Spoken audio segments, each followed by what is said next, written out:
তারুণ্য রাজনৈতিক অধিকার প্রতিষ্ঠায় নাগেশ্বরীতে প্রস্তুতিমূলক আলোচনা। কুড়িগ্রাম প্রতিনিধি রফিকুল ইসলাম রঞ্জুর তথ্য ভিডিওচিত্রে দেখুন বিস্তারিত। বুধবার বিকেল 4টায় কুড়িগ্রামের নাগেশ্বরীতে তারুণ্য রাজনৈতিক অধিকার প্রতিষ্ঠায় প্রস্তুতিমূলক আলোচনা সভাটি সফলভাবে অনুষ্ঠিত হয়েছে। বুধবার 21শে মে 2025 উপজেলা বন বিভাগ সংলগ্ন উপজেলা বিএনপির পার্টি অফিসের নাগেশ্বরী উপজেলা যুবদলের আয়োজনে বগুড়ায় তারুণ্য রাজনৈতিক অধিকার আদায়ের সমাবেশকে সফলভাবে প্রতিষ্ঠা করার লক্ষ্য প্রস্তুতিমূলক সভা অনুষ্ঠিত হয়। উপজেলা যুবদলের অন্যতম সদস্য এস.এ. মিলনের সঞ্চালনায় সভাপতিত্ব করেন।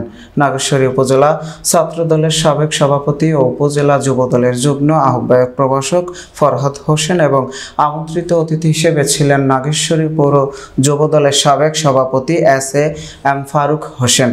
আলোচনা সভায় উপজেলা যুবদলের স্বেচ্ছাসেবক দল, ছাত্রদলের নেতৃত্ববৃন্দ ছাড়া উপস্থিত ছিলেন নাগেশ্বরী উপজেলা ও পৌর বিএনপির অঙ্গ সহযোগী সংগঠক বাংলাদেশ জাতীয়তাবাদী যুবদল, স্বেচ্ছাসেবক দল, ছাত্র দলের নেতৃত্ববৃন্দ সহ বিভিন্ন ও ওয়ার্ড নেতৃত্ববৃন্দ।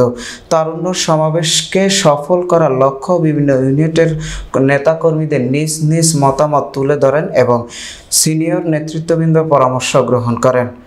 সভায় স্বতঃস্ফূর্ত অংশগ্রহণের মধ্যে দিয়েই তারুণ্য রাজনৈতিক অধিকার প্রতিষ্ঠার প্রস্তুতিমূলক আলোচনা সভাটি সফল ও সার্থক হয়। জাতীয়তাবাদী যুবদল নাগেশ্বরী উপজেলা কর্তৃক আয়োজিত তারুণ্যের রাজনৈতিক অধিকার প্রতিষ্ঠার লক্ষ্যে আমাদের বগুড়ায় যে সমাবেশ, এই সমাবেশ সফল করার উদ্দেশ্যে তারই প্রস্তুতি সভা। এই প্রস্তুতি সভায় সকল ইউনিয়নের নেতৃবৃন্দ, নাগেশ্বরী উপজেলা যুবদলের আহ্বায়ক কমিটির নেতৃবৃন্দ, পৌর যুবদলের নেতৃবৃন্দ ও অন্যান্য অঙ্গ সংগঠনের নেতৃবৃন্দ সকলকে আবার প্রাণপুরী সংগঠন বাংলাদেশ জাতীয় যুবদলের পক্ষ থেকে সালাম, আসসালামু আলাইকুম। বর্তমানে আমরা ভালো নাই, মনে হচ্ছে ভালো আছি কিন্তু ভালো নাই।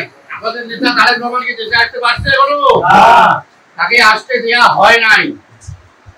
তারা অনেকেই অনেক নেতাকর্মী আমাদের সঙ্গে যাইতে পারে, বিভিন্ন দলকে ভালোবাসে, অন্ধের হয়তো আমার তার দেওয়ার সামর্থ্য নাই, সে দলের ঘনিষ্ঠ কর্মী, কিন্তু যেহেতু অনেক দূরের পথ যাইতে হবে, সেই সুদূর বগুড়া, এটার পাশাপাশি হলে আমরা যে কোনো ব্যবস্থায় দিয়ে যাইতাম।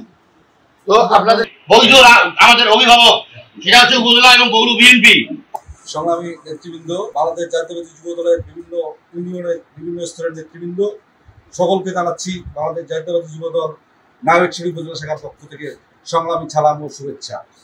সংগ্রামী নেতৃবৃন্দ, আপনারা অবগত আছেন এই তারুণ্যের অহংকার তারেক রহমান আজকে দেশে আসতে পারতেছে না।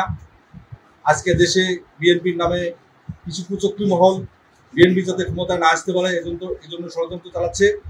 সকল ষড়যন্ত্র বাংলাদেশ জাতীয়তাবাদী যুবদল মোকাবেলা করে দেশনায়ক তারেক রহমানকে দেশে ফিরিয়ে আনবে এবং আগামীতে দেশনেত্রী বেগম খালেদা জিয়া সহ বিএনপিকে ক্ষমতায় আসার জন্য যুবদল অগ্রণী ভূমিকা পালন করবে, এই আশাবাদ ব্যক্ত করছি। সেই সাথে আমি আরো জানাতেছি, আপনারা বিভিন্ন ইউনিয়ন থেকে যেহেতু আপনাদের যাওয়ার ব্যবস্থা করেছেন, যদি কেউ ইউনিয়ন থেকে যেতে তাদের শেডিং এ কোনো অপারগতা হয়, তারা আমাদের সাথে যোগাযোগ করবেন, আমরা তাদেরকে নিয়ে যাবো ইনশাল্লাহ। বর্তমানে আমরা ভালো নাই, মনে হচ্ছে ভালো আছি কিন্তু ভালো নাই। আমাদের নেতা তারেক রহমানকে দেশে আসতে পারছে হলো, তাকে আসতে দেওয়া হয় নাই।